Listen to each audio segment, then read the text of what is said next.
Sheriff Hampstead turned to the girls. Red Riding Hood has never been the same. When the ever-afters from Europe came over on Wilhelm's ship, she spent the entire voyage raving to herself, drawing these horrible pictures and screaming through the night. Even the ogres were terrified of her. When we all got settled in Ferryport Landing, our first order of business was finding a place to keep her. We built the asylum at the top of Mount Taurus, hired a few ever-after doctors and nurses to look after her, and basically forgot about her.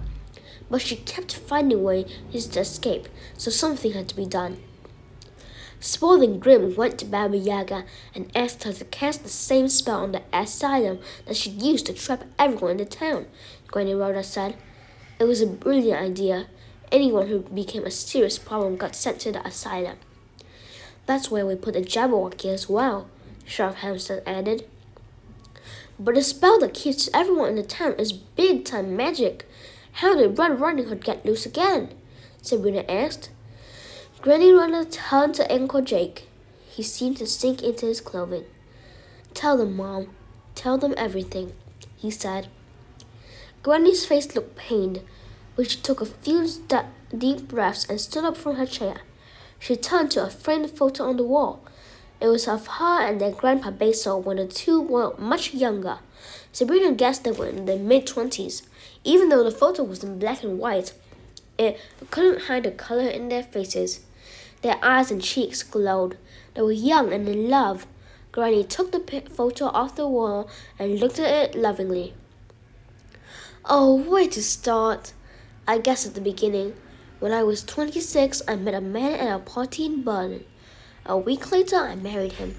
His name was Basil Grimm. I didn't know anything about the Grimm family really, other than what I had learned about Jacob and Wilhelm in school. All I knew was that Basil was a handsome, adventurous, slightly arrogant American who swept me off my feet. He told me we were going on vacation. It would be the last vacation we ever took, but we packed memories into it that would last a lifetime. We traveled the globe together on a 2-year honeymoon. We went everywhere: Istanbul,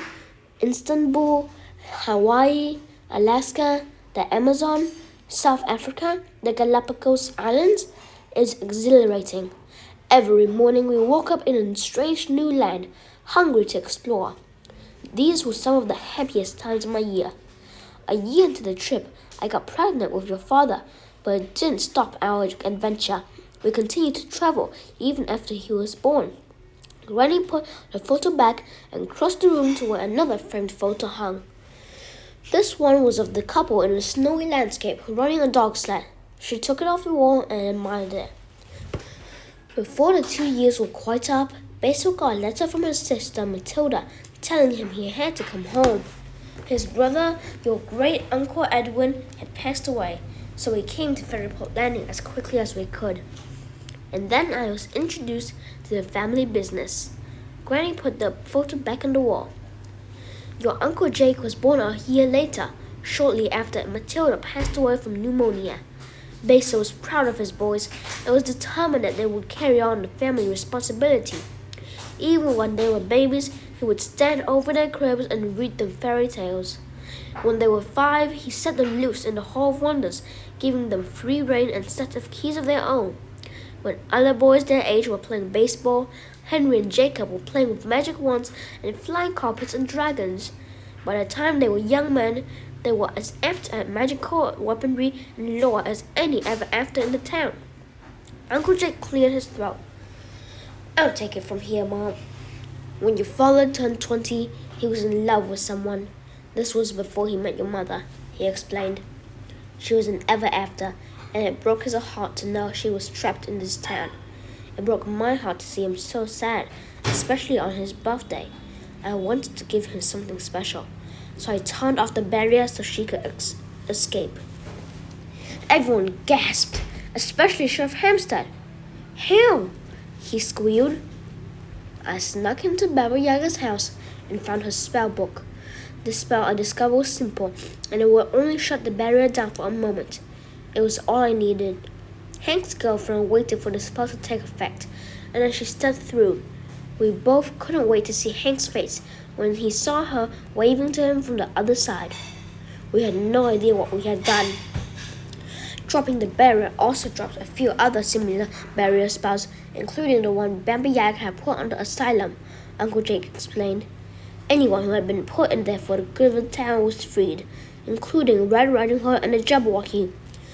Well, when I discovered what had happened, I went after the monster, Uncle Jake said.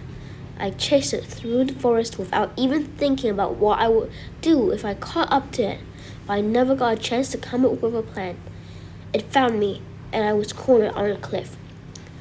I know the cliff, Sabrina said, realizing that she and her uncle had faced this monster at the same spot.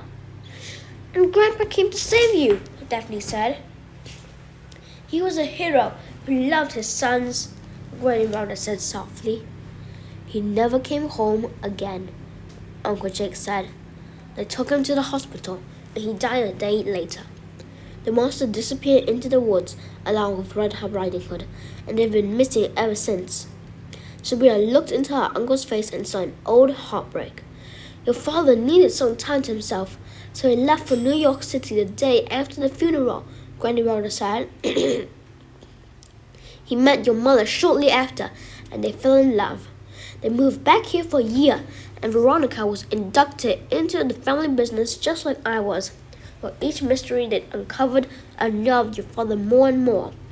He worried something would happen to his new bride, and when she announced she was pregnant with you, Sabrina, we left town.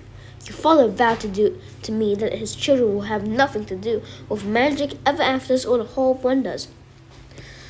I left town after the funeral too, and haven't been back until yesterday, Jake said. I couldn't let that thing hurt another person because of something I did. Why don't I remember any of this happening? Sheriff Hamster asked suspiciously. I'm sorry, Honest. I had to make you all forget. When news spread that a Grim knew how to drop the barrier, things got very ugly. People were getting hurt, and I had to find a way to stop it. I've always wondered how I'd react if I knew I could break the spell. I hope I was a gentleman, Hempstead said. Granny smiled. You were one of my heroes. The sheriff nodded. I suppose I can't be angry. I've scattered a lot of forgetfulness myself. Any other big secrets, Rhoda? The old woman grinned uncomfortably. Never mind, the sheriff said. Sabrina looked down at Puck. He was fevered, pale, and unconscious. What can we do for him? She asked. He's hurt, badly, Granny replied. We can't let him die, Daphne said as tears spilled onto her cheeks. We should search the Hall of Wonders for something that will heal him, Sabrina said. Granny pointed to a collection of empty tins, tubes, and bottles on the nightstand. Then we'll try something else, Sabrina argued. And we will fail, child, Mr. Kenneth said. He's not like you. He's not even like most of the ever-afters, creatures touched by magic. He's a creature of magic. Then what? We just give up? We have to do something. He needs to be with his own people. He needs to be in Fairy, the old man said. They will know how to help him. Let's go, Daphne cried. We can't, Granny said. The barrier, Sabrina whispered as she lowered her eyes. Puck was lying there in front of her, probably dying, all because of some stupid 200-year-old spell. Wait, you said you knew how to turn off the barrier, Hempstead said to Uncle Jake. Absolutely not, Granny Rhoda said before her son could answer. Red Riding Hood and Jabberwocky escaped from the asylum when the barrier fell the first time. We can't risk them escaping the town, too. I have an idea that could solve all our problems, Uncle Jake said. Everyone turned to him and listened. The Vorpal Blade, Uncle Jake replied. You mean that thing Mr. Van Winkle mentioned the other day? Daphne asked. Lewis Carroll wrote about it in Alice's Adventures in Wonderland.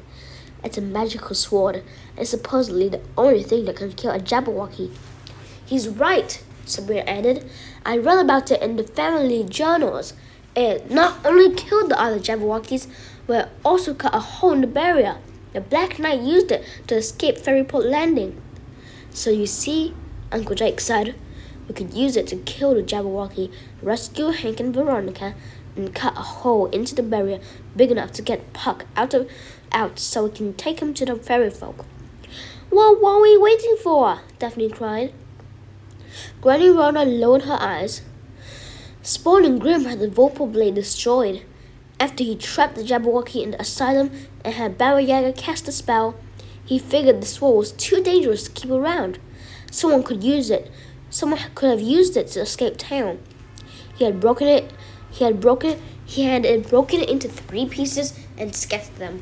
I don't know who has the pieces. Sabrina's heart sank. Puck would suddenly die now. Except for one, Granny finished. She opened a drawer in the nightstand and took out a swatch of green velvet. Inside was something long and heavy.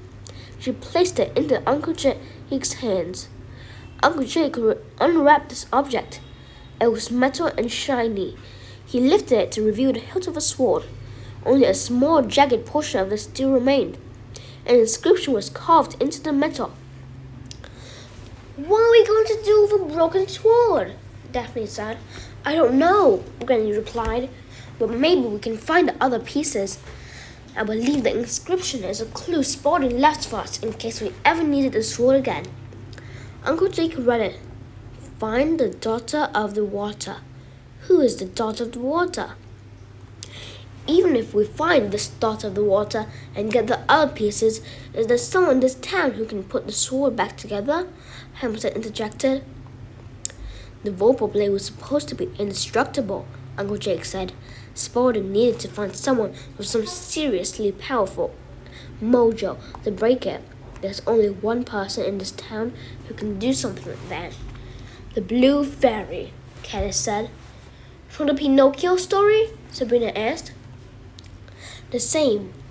The Blue Fairy is like a nuclear reactor of magic. She can grant any wish. She turned a wooden doll into a real boy. Even Baba Yaga doesn't have power over life and death. So problem solved. We'll find the other pieces and take them to the Blue Fairy, Sabrina said. No one knows who the Blue Fairy is, Granny Rhoda said. I know she lives in town, but the spell she uses to disguise herself is powerful.